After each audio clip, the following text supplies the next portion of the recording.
नमस्कार दोस्तों, आज मैं आपको एक ऐसे घर की कहानी सुनाऊँगी जिसमें एक माँ, बेटा और बहू होते हैं। दोस्तों, अक्सर देखा जाता है कि माँ अपने इकलौते बेटे की कमियों को देख नहीं पाती है, लेकिन इस कहानी में माँ अपने इकलौते बेटे की कमियों को देखती है और देखकर उसकी कमियों को दूर करती है और उसके जीवन में निखार लाती है। दोस्तों, ये मज़ेदार कहानी है। अब मैं आपको ये कहानी सुनाने जा रही हूँ। आप सब मज़ा लेते हुए इस कहानी का आनंद उठाइएगा। दोस्तों, माँ, बेटा और बहू तीनों डाइनिंग टेबल पर बैठकर खाना खा रहे होते हैं। खाना खाते-खाते बेटा अपनी पत्नी से बोलता है, "नीता, तुमने आज भी दाल रोटी ही बना दी। कम से कम खाना बनाने में तो आलस मत किया करो। घर में ही तो रहती हो, कुछ अच्छा भी तो बना सकती थी।" दोस्तों, नीता बोलती है, "बनाने वाली तो मैं आज सूजी का हलवा थी, लेकिन सूजी आई नहीं। मैंने कल ऑर्डर की थी।" फिर वो अपने आप से कहती है कि चलो कोई बात नहीं, कल मैं बना दूँगी। दोस्तों, किचन में कुकर की सीटी सुनाई देती है और खाना खाते-खाते नीता किचन में चली जाती है। दोस्तों, किचन से वापस आकर डाइनिंग टेबल पर बैठते हुए नीता कहती है कि आलू पकाने के लिए रखे थे, शाम को आलू की टिकिया बनाएँगे।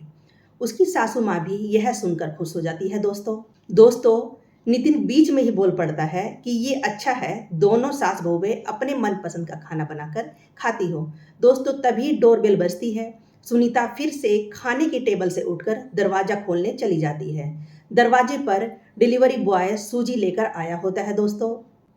पार्सल लेकर अनीता फिर से डाइनिंग टेबल पर खाना खाने के लिए बैठ जाती है।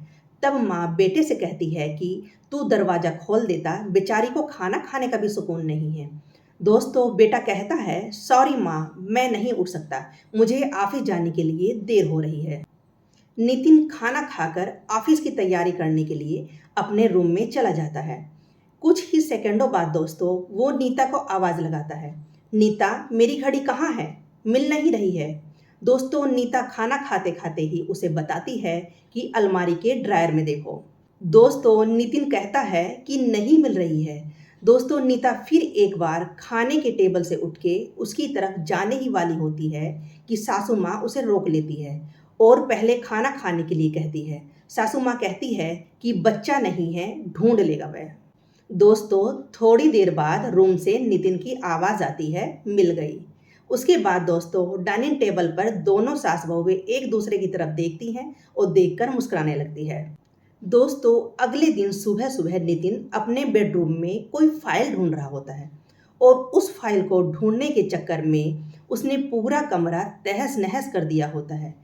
नितिन बड़बड़ा रहा होता है कि इस घर में कभी कोई चीज़ ठिकाने पे मिलती ही नहीं।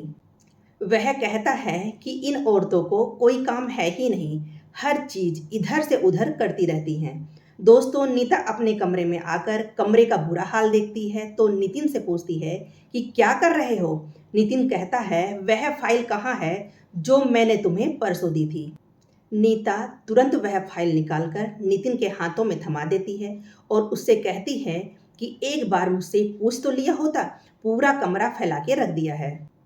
दोस्तों, नितिन उल्टा नीता को ही डाँट देता है और कहता है, "ठीक है, अगर पूरा कमरा फैला ही दिया है, तो तुम्हें और काम ही क्या है? यही काम करके पूरा दिन बैठना ही तो है। कभी-कभी लगता है मुझे हाउसवाइफ से शादी करनी ही नहीं चाहिए थी।" दोस्तों, इतना बोलकर नितिन ऑफिस के लिए निकल जाता है। पति-पत्नी की यह बातचीत माँ भी सुन रही होती है, लेकिन इसका नितिन को पता नहीं होता है। अब माँ और नीता नितिन को सबक सिखाने के लिए प्लान बनाते हैं। दोस्तों, अगले दिन सुबह-सुबह जब नितिन नींद से जागता है, तो नीता को चाय बनाने के लिए चिल्लाकर कह रहा होता है।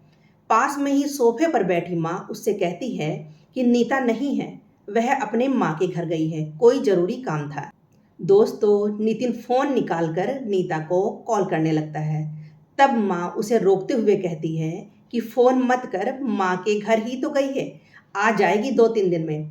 दोस्तों, नितिन फ़ोन रख देता है और माँ से कह रहा होता है कि माँ चाय। दोस्तों, तभी माँ बोल पड़ती है, "हाँ, हाँ, 2 कप बनाना, मैं भी पीऊँगी।" बेमन से नितिन किचन की तरफ जाने लगता है चाय बनाने के लिए। तभी माँ फिर से खड़े होते हुए कहती है, "अरे बेटा रुको।"